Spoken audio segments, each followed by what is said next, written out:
Welcome everybody to DevSecCon Germany. We are part of the global DevSecCon global community, an inclusive community that educates and enables application developers in application security. And today I have Hila Fish with me. I tried to pronounce it correctly. Hello, Hila. Hi, Before we up? do the hello, how are you? I'm good. Before we do the introduction and what you do, not only at Wix, but also outside of your day-to-day job in the community, I just want to talk a bit about the housekeeping here. So this session is live, but it's being recorded. So there's a stream on YouTube. Please, if you have questions during the session, leave your comments in the chat. And we also have a Discord channel. If you go to devsecon.com, you can sign up for the Discord channel. And then there's a German chapter where you can also discuss about the topics here or later on, even after the session. That's almost about it. DevSecCon is brought to you by Snyk. It's a vendor-neutral space to discuss everything around DevOps, DevSecOps, and security. And today we have Terraform practices. And that's it for now. I will now hand over to Hila. And let's start. And if you have questions, I will just address them to you during the session when it's a good fit. Cool. Thanks, Matthias. So, hi, everyone. I'm going to talk about Terraform practices. So let me enlarge my my presentation. Okay, cool. So Terraform practices. Terraform is a great tool, right? It is used widely across the world. And this talk will cover not only the specific bits and pieces regarding Terraform usage and practices, but also hopefully will make you think about your unique use cases and scenarios and help you see the big picture and utilize Terraform in a broader context rather than just an infrastructure as code tool. But first of all, hi, my name is Hila Fish. I'm a senior DevOps engineer and I work for Wix. I have 15 years of experience in the tech industry. I'm a DevOps culture fan. I think this is what helps companies achieve great things. I also very much involved in the tech community in Israel, where I live. So I'm a co-organizer of conferences in Israel, DevOps Days Tel Aviv, and StatCraft, which is a monitoring conference. I'm a mentor in courses and communities. I'm a co-manager in pull request community in Israel, which is a community for open source. And I also a mentor and a program manager in another community called Baot, which is a women in tech community to help amplify women's voice, technical women. And as you can see in this picture, I'm a lead singer in a cover band. It is a lot of fun. Okay, so let's talk a bit about Terraform, right? So Terraform implementations can be good, bad, and sometimes also ugly. Small disclaimer, most of the examples that I'm going to show here are from AWS, but of course, Terraform has providers for pretty much any cloud provider, Azure, GCP, so you can work with Terraform anywhere. I use Terraform as open source, so I assume that all practices that I'm going to show here applies to enterprise as well, but maybe they deal with it differently because it's enterprise, so that's that. So if you're working with open source, you will recognize everything that I'm gonna say here as is. Okay, so let's start. Quick wins. Quick wins are basically things that you can do and achieve in a matter of seconds or minutes that will help you do great things with Terraform out of the start. So first of all, versions lock. So the same as if you write code and you have packages JSON lock or requirements.txt to lock your versions, basically the same is for Terraform. So you can lock modules versions, you can lock providers and Terraform versions as well. These are the examples if you don't know it, but it's very, very important to lock versions because when you have certain features or certain syntax that is known, it is bound to a version. So you should, in order to avoid any issues with syntax or any usage of misplaced features and stuff like that, you should really lock your versions to make sure that all is well and known. And another fact about locking versions, as you can see from this meme that was created by Anton Babenko, who's like a celeb in the Terraform realm and has a lot of community models managed by him, the AWS ones. So there are always provider issues in Terraform, always has and always will be, because people maintain it and we can't manage everything, right? So another reason why to lock your versions is to deal with the devil that you know. You know exactly what problems are there that you can face and tackle, or maybe work around them. And it's better to have to deal with the devil you know, as opposed to be unbound to a version and face the unknown.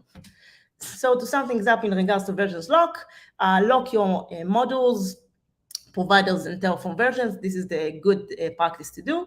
The bad thing here is to lock in a way that will still allow breaking changes to occur, because if you lock to not to a major version, but like a minor one, then it may allow breaking changes to go through. So always make sure you lock to a major version that doesn't allow breaking changes to go through.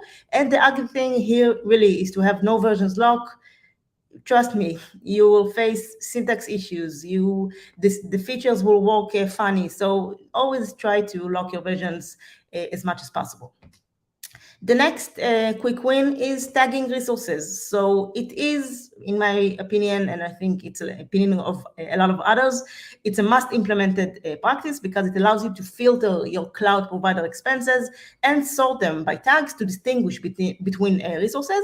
And it allows you to gain visibility on ownership and overall projects by tagging according to a logical breakdown. So if you have FinOps teams in place in your company, they will thank you for that. And if you don't have FinOps team, then basically you are the FinOps team, because part of your job, especially on a startup, is to think about costs as well. So tagging resources will help you with cost management. It will help you with a lot of other things to understand who's responsible for what. It's like a documentation in a sense. So these are examples for tagging that we use in Wix. You can use them. You can use any other tags that you feel like that suits your needs. So the good thing here is to tag really everything that you can, because why not? You can also use default tags on the provider level, and it means that it doesn't matter which resource that you create, since it's under that provider level, for example, AWS, then any resource that you will create will immediately inherit these tags. So let's say we want to create a tag of managed by Terraform or created by Terraform. If I put it in default tags, I can just forget about it and just set it in default tags, forget about it, and all the resources that were created under the AWS provider will get these tags. Another good thing is to have PR enforcements. For example, to fail a PR merge if tags weren't added to the resources that were created by that PR. I will cover practices enforcements later on in the presentation. The bad thing is to tag inconsistently, because as we know, consistency is key, and we can do some stuff and have conclusions only when we have consistency. And the ugly thing is really no tagging whatsoever. You will lose control of what's going on in the cloud, cost management, no ability to have cost management efficiency. So it really is important to tag your resources. The next practice is remote state. So by default, Terraform works with local state, but it's not that great, because if you work in a team, then you need to have redundancy. You need to have the state gets updated on every team member's changes and not only yours. So this is an example from S3, how to save your state in a bucket of S3. And you should always, even if you're not in a big team, even if you're only you on the team, like one man or one woman show, still have your state remote, because that way you will have redundancy. and if your computer just goes to the loss, it doesn't matter, it's remote. And you can have also state secured, right? Because if you set the policy right, only the Terraform user will have ability to access the state and change it. So it's very, very important. So the good thing is to have the remote state remote and secured, and to have it backed up. So if you use S3, you can enable versioning and then have out of the box backups for your states. And a good practice as well is to ensure that Terraform state gets locked whenever whenever you run Terraform, because if not, then maybe there could be conflicts if there isn't the state lock done. So make sure it is indeed gets locked. And the bad and the ugly thing is basically the opposite. So if the state is local, if it's it is remote state but not secured or backed up, and if it's the state doesn't get locked. So this was the quick wins, stuff that you can really achieve in a matter of seconds, minutes. I'm gonna zoom out for a second to see if there are any questions about anything that I discussed in this section. We don't have any questions in the chat at the moment. Okay, cool. So I'm gonna continue to the next section. Thanks, Matthias. So next section is second nature, things that you should think about on your day-to-day, and basically day-to-day awareness when working with Terraform that will help you on your day-to-day and also in the long run. So first of all, using community modules versus creating the modules yourself. So basically there's like a saying, do not reinvent the wheel, right? A lot of well-known cloud providers features are already covered by modules. So do your research, check if there are available modules before implementing yours, to not reinvent the wheel and to not have to do a duplicate work. But it's not only that. Using official community modules is good because they are proved over time and they are supported by the community, and it eliminates the need to support it and keep it up to date because they do it for you. There are a lot of maintainers that keep them up to date. So, and also the practices and enforcement that I'm gonna share and cover in a bit are also done here. A lot of community models have practices enforcement, which are checks that make sure that the code is kept in a high state. So the good thing is to use official community models wherever possible. Of course, if they don't fit your use case, so don't stress it. I had a recent experience myself. I tried to use a community model. I worked on it several times, and I just realized that it doesn't fit my use case. So if it doesn't fit the use case, then either create your own or fork the community model and create a version of it and just tweak it if needed. The bad thing is to write your own model while official one exists, but if you still maintain it as such, if you have practices enforcement and you make sure that the community has, the model that you created has code best practices, which are also covered in a bit. So if you maintain it in like a community model, then it is still good to do.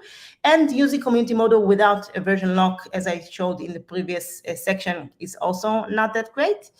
And the ugly thing here is really to write your own model and have no checks or consistency whatsoever and no code practices applied. Trust me, it will be very hard to maintain the model in the long run if you don't do it. And as I mentioned before, community models usually use enforced linters and formatters and logical checks because they want to maintain important aspects to allow new users to get easily involved in the code and contribute to this model and use it. So that's why they have these practices enforcement. So that's why it's important that you have it as well. But I will cover it in a bit, don't worry. And if you have to create your own models, then make sure you make them stateless and clean and generic as much as possible. And you do not repeat yourself there if you don't have to. And you use the enforcement to maintain their quality. And yeah, that's basically it. Okay, so we finished that section about the community models. Next, second nature thing to think about are when to use variables and locals. So unlike variable values, local values can use dynamic expressions and resource arguments. And locals also don't change values during or between Terraform runs, such as plan, apply, or destroy. And you can use locals to give a name to a result of any Terraform expression and reuse that name throughout your configuration. So I've put an example here in the presentation. I can set several variables that will be used for the tags, and then I can use locals to merge between other variables and like require tags for any resource in that module. And this merge will basically have the final addition of the tags and final configuration of the tags, and this will be carried out along the implementation and apply of that module. So locals is much more not complex, but it allows you more flexibility, and variables are basically just do whatever you need, and that's it. So when do we use each one? So on module side, you use variables for needed settings for the module configuration, but also you should always remember to set default on the variable or at least validation, because if not, and someone will use that module, then and don't pass a value for that variable, the module will get break. So we don't want that. So in order to avoid that, always set default or validation on the variable. And in regards to locals, you should use that in the module like a constant to be honored or relied on. For example, if I have a module that creates buckets and I want to have a naming convention for any buckets that get created with this module, so I can achieve that using local. I have bucket name, I will set it up and set this local in every resource relevant of the S3 creation bucket.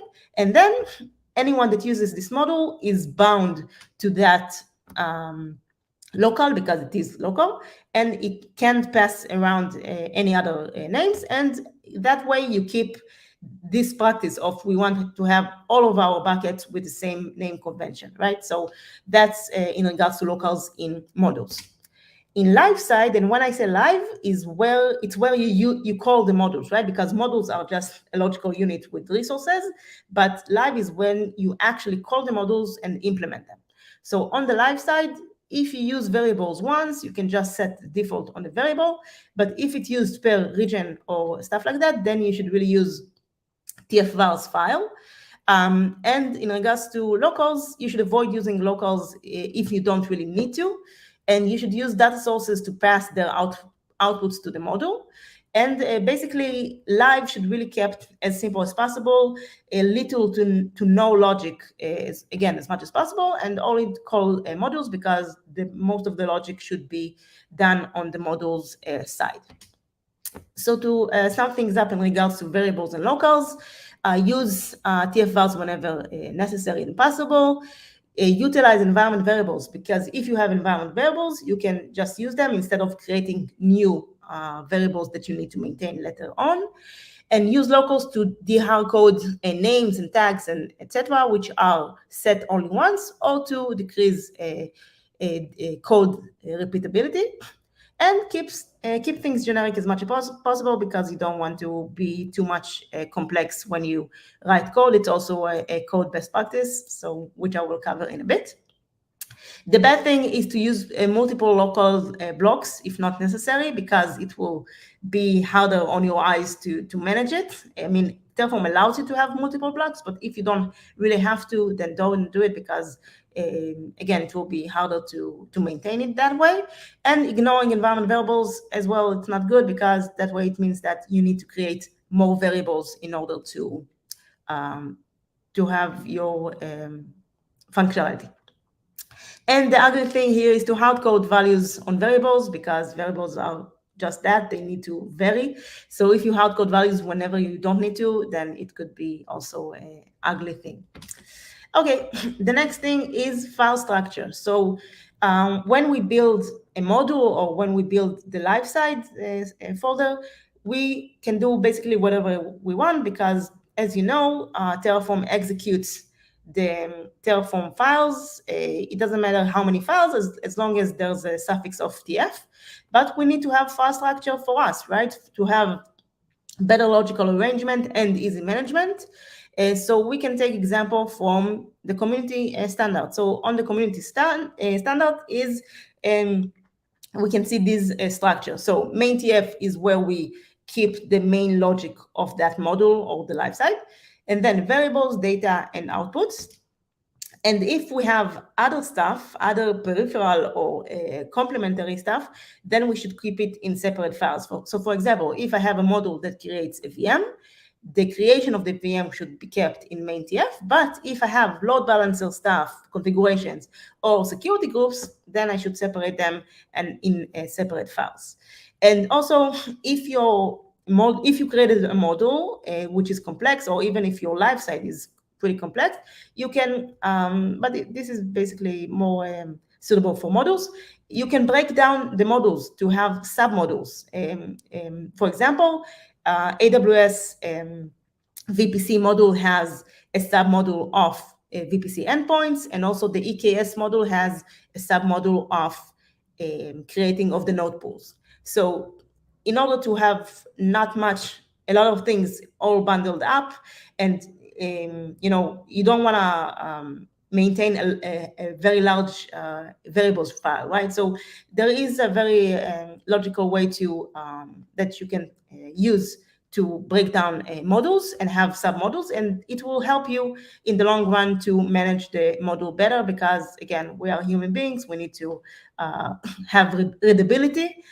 So breaking down models is a good practice if your model really is complex. Okay, this is one of the practices that I like, and as you can see, there are no good and bad here, right? There are no bad and ugly here, right? It's only good because I can't really think about anything bad to say about this. Applying classic code best practices on Terraform. So yeah, before you jump the gun, I know Terraform is not a pure programming language, but similar rules of writing code apply to Terraform as well. Terraform progressed over the years in a way that adopts code best practices. So for example, you might remember that before Terraform 0.13, you couldn't even do a for each on modules. And with the release of Terraform 0.13, HashiCorp finally introduced the ability to loop over modules with a single module call. So it's very, very important to apply classic code practices. And why? For us human beings, there's an interesting article that I came across when I prepared this presentation from Tix and Guo. I hope I pronounce his name correctly. He talks a lot about applying classic code best practices on Terraform. So it really is important for us human beings, and I will cover a specific thing from his article in regards to human and clean code. So as we know, the computer that processes your code doesn't care if the variable names are ambiguous or inaccurate, right? If it's used correctly, it will still get executed. But since human beings are the ones to maintain the code, we need to make sure it is readable. And things like refactoring and clean code and naming conventions and stuff like that are invented so that we human beings can read the code better for the sake of us humans and not the computers, right? So that's why we need to have a classic code best practices in line with Terraform as well. So keep the Terraform code in a source control management, keep it simple, stupid as much as possible. Of course, do not repeat yourself if you don't need to.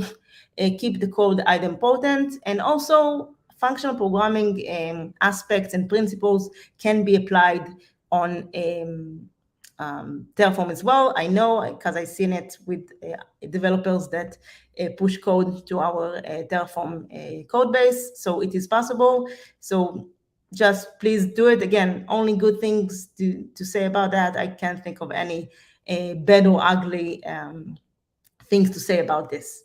Yeah.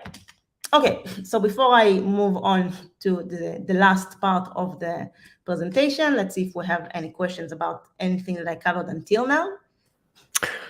Yes, so we have one question here from Raghav. Is it good? It was when you were talking about creating your own modules, right? Is it a good practice to create own module as a proxy on top of a community model, because the community wants to do a lot of things we don't need?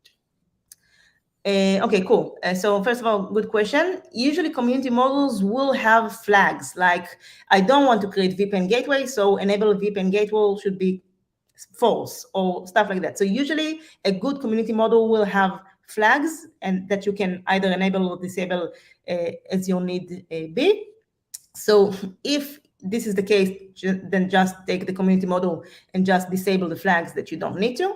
But if it's not the case and the community model create a lot of things out of the bat without your ability to control it and just create it and you can't do anything about that, then yeah, you can definitely fork the community model and remove things that you don't need to, because I mean, I'm a very organized person. I don't like to have stuff around lying if I don't need to. But as you know, it's not only that. It's not only for the organization aspect. It's because everything that you do in the cloud costs money. So you don't want to create resources that you don't really need. So in that case, and if you're not able to disable these resources creation through the community model itself, then yeah, you can fork the community model, create a version on top of it. And basically, if you want to, just a tip, you can, the easiest thing to do is it will be just to remove the resources altogether. Or if you want to contribute to the community module yourself, then you can take these resources and make them work with a feature flag, and then insert the feature flags yourself, and then the community model will be much more robust because it will allow others to either enable or disable these resources by their needs. That was the only question we had there. I hope it answered this for Raghav. And yeah, let's continue with the long haul. Awesome. Okay, so the last part of this presentation is the long haul, things that you need to prepare yourself and really plan ahead when you work with Terraform, that will help you in the long run when you work with it and will help you tackle things and changes later on. So let's see. First of all, structuring your Terraform code base. How do you structure your Terraform code base? There are a lot of ways to do it, a lot of practices. So I'm going to share with you how we structure the code base in Wix and why we did it.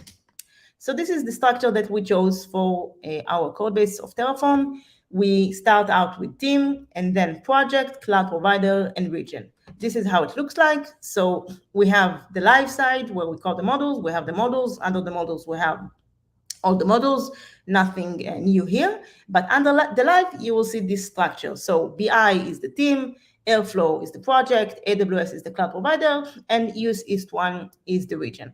Why did we choose to go with this structure? Two main reasons. One reason is to enable everyone to use Terraform and that way we have only one Terraform code base. Each team has their own code. They have full independence of running and maintaining this code because we have in GitHub code owners, and the approvals of PRs are based on that code owner. So if BI team changes something, they have the ability to approve their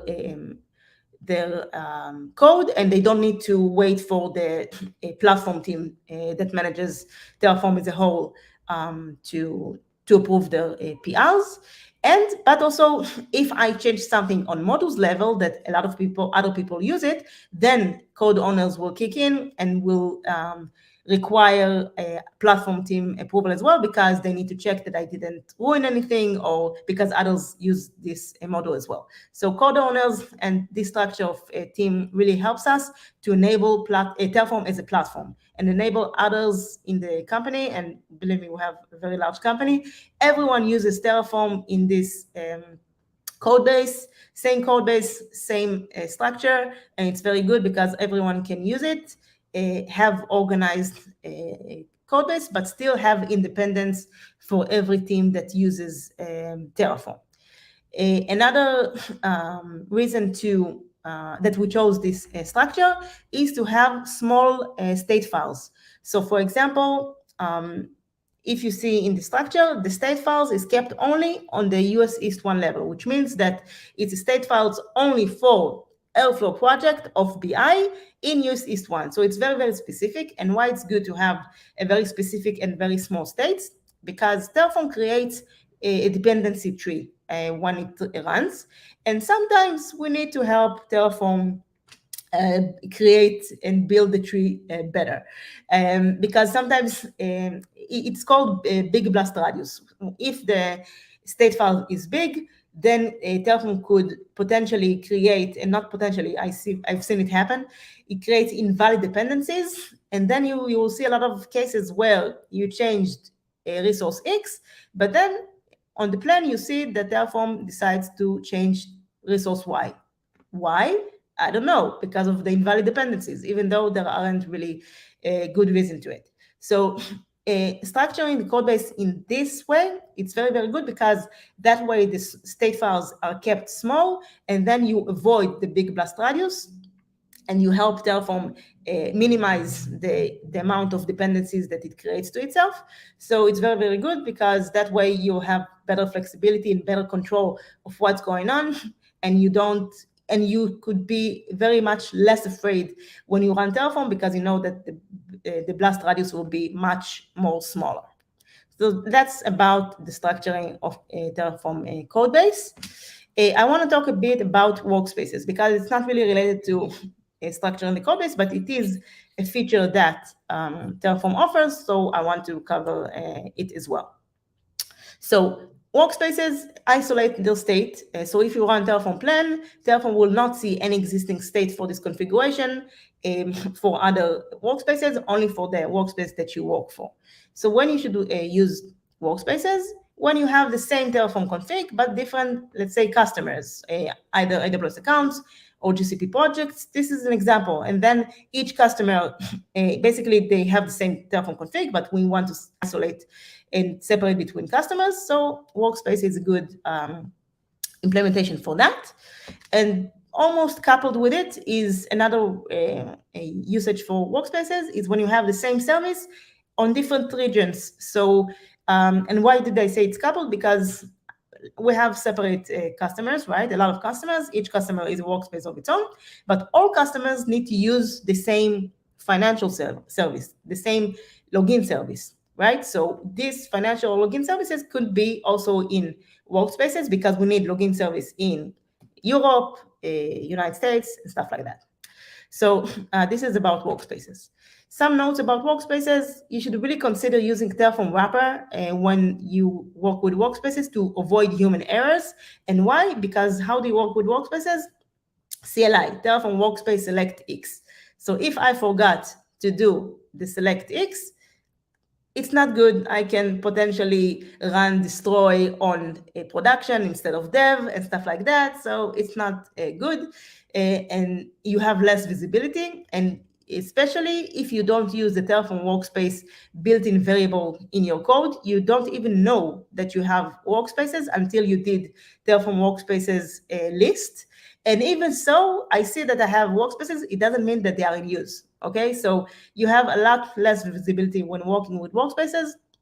So you should really think about, think ahead and plan ahead if you really want to use Terraform workspaces, if it fits your use case, and you can really handle the disadvantages that are involved as well when it comes to workspaces, like the less visibility. So, and I really encourage you, if you use workspaces, please use Terraform wrapper, like a Python script that wraps the apply of the code, that it will handle the selection and the changes of the workspaces for you. Some more things about workspaces. So I want to read to you something from the Terraform official documentation. They say use workspaces to manage multiple non-overlapping groups of resources with the same configuration. This suggests that these usages are qualified, right? Multiple environments, dev, staging, production, multiple regions or locations, or multiple accounts or subscriptions, like I showed you in the previous example. But also from the Terraform documentation, they say that for multiple deployments of the same infrastructure serving different development stages, staging versus production, named workspaces are not a suitable isolation mechanism for this scenario. So I don't know. In my entire career, I haven't had multiple deployments of the same infrastructure having, I haven't had a dev and production on the same infrastructure. It was always separated. So I don't know if they mean that or they mean just separation of dev and production. I don't know, but if this raised some questions for me, maybe it will raise some questions for you as well. So just think and think it through before you go with Terraform Workspaces. And at least we can all agree on one workspace usage, like a side branch. So I want to test my syntax, or I want to see what my code really does. Then I have the default workspace, which is the main production one. I can create a workspace, do whatever I want there, apply. It will be applied separately from production because, again, the state is isolated. And then once I see that everything is okay, then I can apply back on the default workspace. Okay, so to sum things up in regards to structuring your Terraform code base, if you really plan ahead and think about how to structure it and not just, okay, let's start and that's it, but really plan ahead, it will allow you to have small states set up, which is very, very important because we don't want to have a big blast radius, as I explained before. And it will allow you to set up Terraform as a platform and enable others in your company in their journey of creating infrastructure and being independent while doing that. The bad thing of not really thinking things through in regards to structuring your Terraform code base is that if you have organizational changes, you might need to restructure the code because of these changes. And you don't really want to do it, right? You don't want to be bound to any external organizational changes, and you want to restructure the code if you need to because of the changes that you control, right? So this is something that could definitely happen. And another bad thing is to use workspaces for the wrong reasons, as I just covered here. And the ugly thing is to really structure a code base. I mean, select whatever code base structure that you want. Eventually, it's your choice and your use cases, but really structure it in a way that doesn't allow huge state files, because if so, again, I promise you, a lot of invalid dependencies, big, large, total chaotic blast radius. So please try to avoid that. Maybe before I go on, let's see if, because I have some more points, but they are a bit, so let's see if there are any questions until now. Yeah, we have quite a few questions here. Let's see. This one you might already have answered. How do you handle dev prod accounts in your TF code base? Or do you have prod and dev on the same account? So yeah, they are. I mean, again, it's also a matter of decision per company. Some companies have it on the same account. It's usually something that you inherit because you come and you usually don't start out of the bat and create the account yourself. You come to a reality that you need to deal with. So if the accounts are separate, then just you can set up under it. Also in the in the structured code base that I showed you, you see there's the region and team. You can set it up there. The TF state file should be in a remote backend for a certain environment. And that way you can keep it only for that environment. And if you have it in the same account, then I mean, workspaces are good. I mean, I used workspaces in my previous company. It works, but again, it works only really if you have Terraform wrapper. Because if not, you will forget to do the Terraform workspace select. So I don't say that workspaces should be avoided entirely. No, they give you benefits of not having to try to duplicate code and just use workspaces. There are open source tools like TerraGrant that helps you with managing environments as well. I will cover it a little bit, but in general, I will say that if you use workspaces, use wrapper for sure, and this will handle any issues in regards to misapply of the code. And in regards to accounts, then you can either structure the code base accordingly, so start with the account or put the account inside one of the levels, or have entirely separate code base if it really makes sense. Okay, we have another question from Jay. Any recommendation for keeping code dry with dev test prod? It goes on. The context is, so Sebastian suggested, have you looked at Terraform modules or variables? And then Jay said, the trouble I have is with managing state across dev test prod from the same code. So, I mean, if it's for several environments, so you have TFVars, and TFVars will basically allow you to not duplicate code and just have the variables changed based on that environment. So the code is the same, and then you have TFVars for dev, TFVars for prod or other prod EU, prod US, whatever you need, and that way you can maintain different values and still have the code not duplicated and not repeat yourself. So I think that I was able to answer the question, but if not, then you can send another clarification question. Okay, we have another question. How do you secure credentials with Terraform?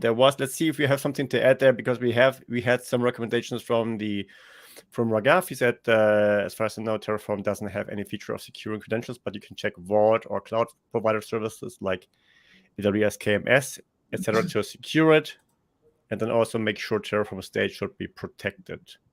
Yeah, so the Terraform state should be protected. I covered it in the quick wins. I said that the state should be remote and secured. But in regards to securing secrets, so yeah, you can incorporate Vault. You can, there are, forgot the word, just a sec.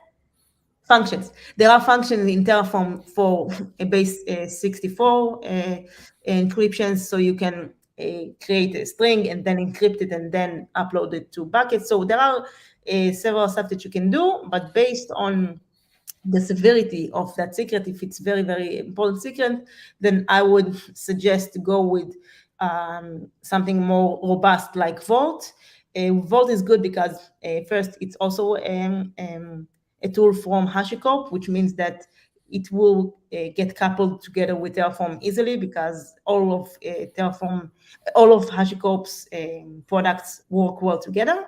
So if for dev, I wouldn't stress it, but if it's very important secrets, then avoid, workarounds like upload it to you can always upload to a bucket and then encrypt it there and stuff like that. But if it's very important stuff that you want to avoid having issues with, then just use Vault and incorporate it while working with Terraform, because that way Vault has a lot of good features like rotating the secrets and stuff that really helps you when you manage production environment.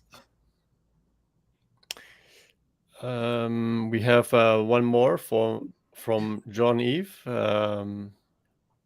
What's the best approach to manage least privilege with Terraform permissions?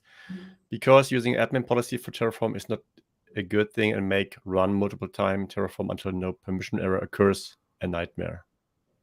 So first of all, as you can see in my screen, I'm going to talk about Terraform execution. So I'm just about to cover it. But in general, the good thing here is to remove permissions for anyone. I mean, for me, for you, for anyone that runs Terraform, and don't run it yourself, but run it remotely. I will cover it in a bit. And then have only Terraform service user have the permissions. Yeah, it needs a lot of permissions because it needs to create a lot of resources in a lot of different areas in AWS. So it needs to have high permissions. But if you keep the service user secured, rotate his key or password and really make it secure, then it's okay to give it the permissions needed, and then just, in my opinion, and then do whatever. Because again, as you said, it's a nightmare to start tweaking, especially specific, you wouldn't come out of it. So give the permissions needed for Terraform service user and just keep this user as secure as possible. A last one here from Naresh. From a process angle, how would the developer know who all to tag for the pull request review? This is because you have the entire code in the same repository. So basically, there is, I'm not sure how it was implemented on our side. I can check and get back to you. But when we use PRs for that, it happens automatically. I believe it happens with the usage of code owners. So based on the code owners, it decides which group in GitHub to tag. So if I change code in BI level, then it tags only the BI DevOps team. If I touch the models level, which needs several teams, then it will tag several in the approvals list of the PR. So I'm not entirely sure, but I assume that it is done with the code owners. So based on the code owners defined, there's a file, code owners file, based on the stuff that you set in the code owners, then it will automatically put the relevant personnel or the relevant group in GitHub on the PR when you open it. Okay, so I hope that you're still okay and you have still strength. There isn't a lot much more to the presentation, so bear with me and let's continue. And also, thank you so much for all your questions. It's very, very nice to see that everyone is engaged. And as you can see, there isn't really right or wrong with Terraform. There are a lot of practices, a lot of ways to go. So always think about your use case, and I will also mention it at the end. Your use case is the best approach to do anything with Terraform while maintaining stuff like code best practices and security and stuff like that. Okay, so next thing I want to cover is Terraform execution. So it's a good practice to have Terraform execution and not just do apply from your machine. Why? Because that way, if you do apply from your machine, you need to have local configurations, you local credentials. There isn't audit when you did the apply on your machine. So it always is a good practice to have a remote execution set up. Also, a good thing is to have run apply with the flag of plan file, and that way you know exactly what is being applied. And to set up Terraform timeout, because I had a time where I had to create an auto-scaling group with spot instances, and the price wasn't right. It was too low, and then I had to wait and wait and wait until Terraform reached a timeout. So it's not nice. So just make sure you set up a Terraform timeout that is reasonable for your needs. The bad thing is to execute locally on your computer or server, because again, no audit whatsoever, and you need to set up local credentials and local configurations. So please try to avoid that. And the ugly thing is to execute locally and run Ctrl-C when you run Terraform apply. I did it when I just started out with Terraform, and it messed up my state. So I don't know if this got fixed by now or not, if they catch the sick term and pass it gracefully to Terraform. I have no idea, but I don't want to find out. So if you can avoid running Ctrl-C when you run Terraform apply, it's best to avoid it and just set up the Terraform timeout that is reasonable for you. Okay, the next and very, very important thing that I want to cover now is practices enforcement. So I mentioned it briefly before. On community models, you will see that there are checks that are being done to make sure that anyone that commits code to the repository and make sure that the code is in a high state and it checks several stuff. And I will cover in a bit what example for these kind of tests and checks, but really it could be whatever you want. You want, like, for example, that on each PR a certain a team will get notified, or a certain script will run. It doesn't matter, whatever you want based on your needs and your use cases. You can do whatever you want and apply that on practices enforcement through checks. And that way, each time a PR will get created, the checks will run and make sure the code that gets inserted is really valid according to those checks. And if so, the PR will be able to get merged. If not, then no. So again, example of one of our practices, we have a GitHub action that checks that if someone doesn't add tags, the PR can get merged. And why? Because we want to make sure that every resource that gets created through Terraform is tagged properly. So this is one example, but really you can enable and do whatever checks that you want that fits your use case and your guidelines. And you can really set up any guidelines that you want. So this is an example from a community model of the Terraform AWS auto-scaling model that, by the way, created by Anton Babenko that I mentioned at the beginning. As you can see, he added here tests to check if the code was formatted using the Terraform FMT, if the contributor added documentation, if the code really works with TFLint. So, and only when these tests are passed, then the PR can get merged. And why it's good? Because he wants to make sure that anyone that commits and contributes to the model does it with in according to high standards of the model, and that way everyone can contribute to the model, and everyone can introduce and use it and contribute and enlarge it, but still it is kept in a high state because of that. So and really, the thing is that these simple checks can really easily remind developers to keep a high quality standard of PR as best as possible. So also here, I can't think of any bad or ugly thing to say. It's only good. So do pre-commit or merge linters, formatters, and logical checks. It can be, the practices enforcement can be done with either of those. It could be a pre-commit, merge, pre-merge, whatever you decide. It can be done through GitHub Actions or any other CI pipeline checks, through Jenkins, for example. In my previous job, we have Jenkins sign the PR and approve it before a PR was able to get merged. You can also have Slackbot drift reporter. So if you decide for some reason not to do practices that make sure that the main branch is the actual environment, which this is the best practice, but if you decide not to do it, then you can create a Slack bot that detects drifts and report it back to you. And this is basically what we do. The main should be the environment, the actual environment. This is what we do in Wix. In Wix, we have the PR we create a PR, and then we have GitHub Actions that runs Atlantis in the background. Atlantis is an open source tool for Terraform pull request automation. So once I open the PR, GitHub Action runs and automatically runs Atlantis plan. I see the plan, the output on the PR itself. If everything looks good and I got approvals on the PR, then I do Atlantis apply. Once I do Atlantis apply, two things happen.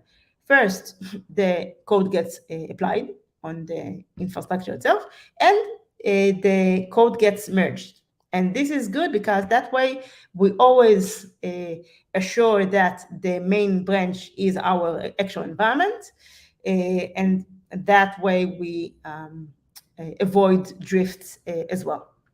And on the right, you will see a list of open source enforcement and helpers tools that will help you in the journey of introducing practices enforcement on your code base. Okay, so we covered, I will, let's hold with the questions for a sec because this is really a summary. I will finish with the summary and then let's see if you have any questions about practices enforcement as well. So the summary is that, I covered a lot of things here about Terraform, right? But the main thing here that I want you to take with you is that when you work with Terraform, you should really ask yourself, how do you envision the infrastructure and the company needs? Because you should really think things through, and planning ahead will allow you to enable others on their Terraform journey. And you will able to set up guidelines and best practices of your own, like the tagging usage that I mentioned before, practices about structuring models, and Terraform utilization by others. So this is the main two things. I covered a lot of other things as well, but the things that will really have a crucial effect on your way of working with Terraform are these two, so the code-based structure and practices enforcements. So you should really take into consideration use cases and pain points and also Terraform constraints, and where do you see the infrastructure management and the company's needs in the long term, and plan accordingly. Because if we wouldn't plan ahead, we wouldn't be able to set up Terraform as a platform like we did at Wix. And even if you're a startup, still think about scale and how should you address and prepare for changes to come, and then you will be able to utilize Terraform in the best way possible. And I want to quote something else from Tixin Guo, the article that I mentioned before. He said something, and he really phrased it well, so I want to resonate it with you as well. So programs evolve, right? And code changes. And it's really uncommon for you and for all of us to write Terraform code that just stays the same, right? Because this is not how projects work.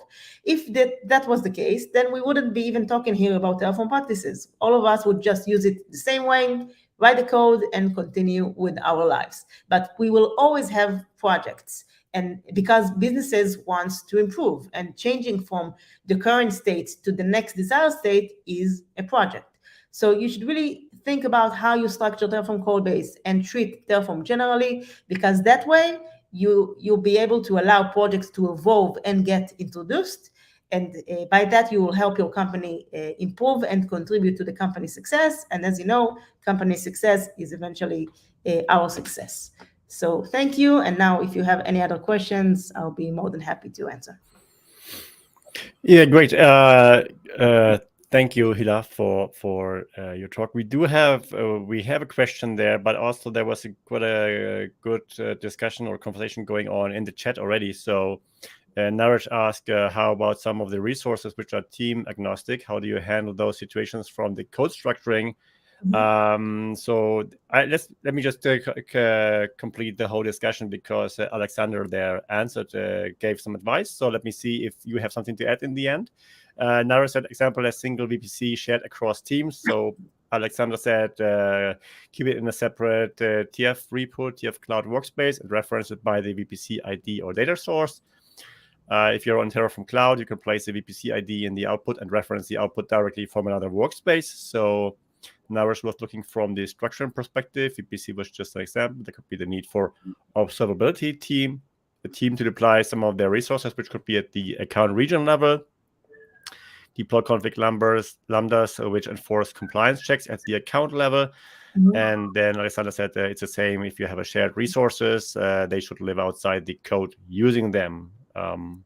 And so again, I don't think there is right or wrong here. These are approaches. It doesn't have to live outside the code, in my opinion. It could be on the same structure, just instead of team, you can have another on the same level, like in the same level of team, you can have either global or common, stuff like that, and then have all the resources that are common or agnostic to a certain team lie there. I would say that try that approach first, and really only if you try, like there are dependencies needed that you can't really set up, or Terraform doesn't really behave properly, because a lot of people will agree with me that even if you do depends on Terraform, and then you expect for it to work as you want to, then Terraform does whatever he wants anyway. So it depends on doesn't always work as you want it to. So if you try to go with the common or global structure and create these resources first, and then have the other teams depend on these resources. So if the depends doesn't work, then take it separately.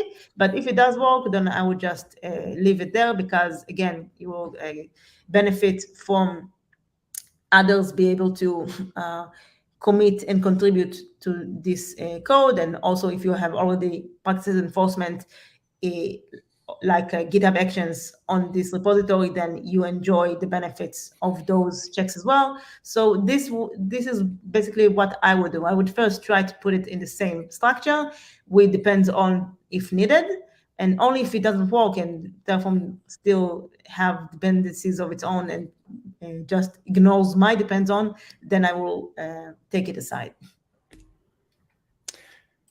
Another question from Ahmed. How do you handle existing infrastructure before using Terraform? Is there a best practice for this situation? So I know it's a project, but still I would invest time in importing the resources to the Terraform state, because we want to manage it. We want to have all the infrastructure managed in Terraform. So it could take some time, but I think in the overall and in the long run, it's best to have all previously installed infrastructure in Terraform, so to import everything to the state as well. Okay, excellent. We're coming to the end of the hour, so there are no more questions in the chat. Just a reminder for everybody who's watching this video as a recording later on, you can always join our Discord channel. If you go to devsecon.com and then sign up for the Discord, you can always leave some questions there. And just as a reminder then, first of all, thank you, Hila, for being a guest today. Great, very concise, great summary of the Terraform practices. I would like to announce the upcoming meetup for DevSecCon Germany in September. So we will have a talk. It's titled "The Tale of Avoiding a Time-Based DDoS Attack in Node.js." So if you go to meetup.com, and then you can also see it up there and register.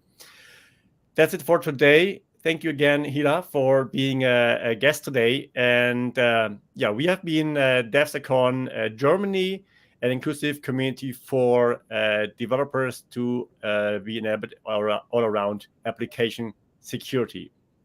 Everybody, thanks for participating and have a great rest of the day wherever you are in the world. Thank you. Thank you guys for joining. Thanks, Matthias.